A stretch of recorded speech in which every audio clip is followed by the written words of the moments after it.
Our scaling process was impacted, as probably everyone else is, by COVID. Being in the event industry, most events were being cancelled or postponed. So we were looking at an empty pipeline sort of towards the middle of 2020.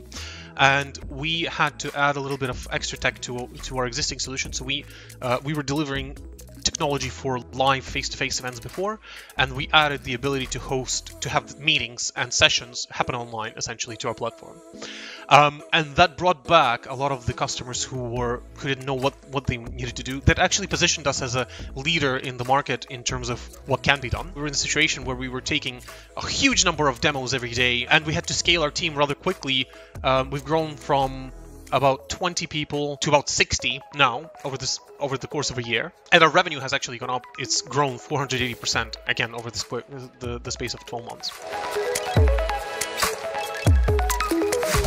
Technology was definitely another challenge. The adoption and volumes that were going through our platform multiply 20-fold. So where we had one data point for a person pre-COVID, we now have 20, essentially. So that took some, not just staffing, but also technology, a little bit of a technology, I wouldn't say overhaul, but we had to remap a couple of things in how we were using technology and how we were approaching things for kind of a more scalable model. I think what we've discovered is that the only right way to hire people is not to put skills and experience as number one. It's to put that as number 2 or 3, and put attitude and culture fit as number 1. So if you do that, then you have a much greater chance of that person staying and contributing longer term. But if you don't do that, then you can bring in players or people who are, overall detrimental to the team, because they look good on paper, or because they have a lot of experience, or because they're very clever. That doesn't solve your problems, it just creates more. First of all, sales have to know the product. I know that sounds stupid, but actually a lot of the time they don't. And even we come across people selling to us where you ask them a question to the left and to the right of what they've been told to say, and they really don't have any idea about anything, right? That's a big issue. So we're in the B2B space.